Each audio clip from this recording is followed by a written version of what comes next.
a bitch. She is rotten and spoiled, vindictive, harsh in every sense of the word, and quite eager to prove her ruthlessness as often as she can.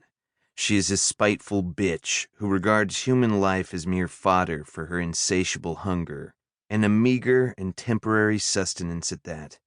The rest of the world knows her as the last frontier, yet every person who breathes, walks, and works within this bounteous expanse of land and sea will agree that such a nickname is misleading. A frontier, by definition, can be conquered. The belief that one day this ferocious beast of unrelenting wilderness and grim seas will become a slave to the will of man is absolute folly. Every year, hundreds of people die in Alaska, in ways the lower 48 couldn't begin to understand. This land's vast and lonely topography, teeming with frigid glaciers, yawning lakes, and lush blankets of green forests, has a morbid taste for airplanes, considering the astounding number that have vanished over the last 100 years. And untold adventure seekers and hunters have gone into the backwoods of Alaska, never to be seen or heard from again. We even have a term for this phenomenon: gone missing. Yo, Henry, whatever happened to that fish processor out of Naknek? You mean Sam? Gone missing.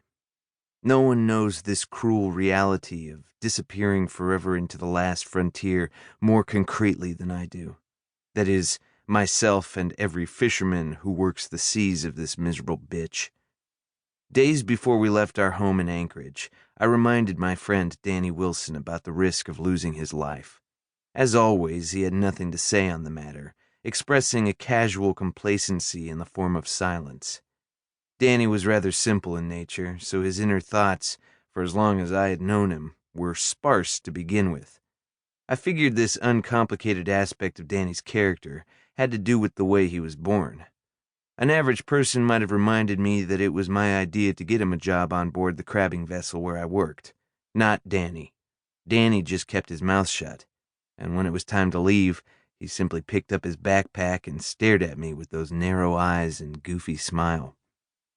In just over an hour, our small plane had touched down on the tarmac of Kodiak Municipal Airport. The weather was calm, yet a warm gust of wind blew in from the south. Although it was the last week of October, and the Tanner crab season, along with Alaska's nasty winter, loomed on the horizon, that morning was nothing but bright and beautiful. Coming in from the north, just before we landed, I pointed out to Danny some of the island's features that made it such an unforgettable place to visit. Tall stands of dark green Sitka spruce intermingled with the city and shrouded the lowlands like a forest veil. Mountain alder were scattered along hillsides, their leaves now faded to a rusty brown. Pacific red elder, fireweed, wild geranium, they all variegated the land, adding a fine aroma and color to a late fall. And cold alpine lakes, those divine destinations for countless anglers, peered up at us like deep blue eyes staring into the heavens. My crewmate, Sean Salazar, had been waiting for us when we arrived. Built like a scarecrow, a forever thin man, Salazar could eat as much as he wanted yet never gain an ounce. His demeanor was also perpetually stoic. He kept his thinning dark hair hidden under a ball cap every waking minute. He always wore the same dull outfit: denim jeans, a black t-shirt, a brown Carhartt jacket always in dire need of a good washing, and wrinkled leather boots. In social circles everywhere, Salazar was the forgettable person hovering in the background, or standing in some corner of the room, hiding behind a mug of ale. And even though he spoke tactfully on those rare occasions when he did say more than 3 words, his quiet personality kept a person wondering what the hell he was thinking. Not surprisingly, Salazar didn't say much when I introduced him to Danny.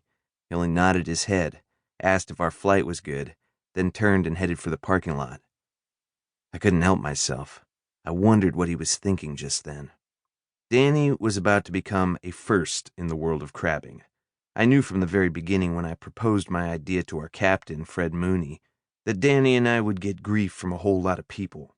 At the very least, there would be some weird looks, whispers behind our backs, and probably some boisterous taunts from a few drunken fishermen.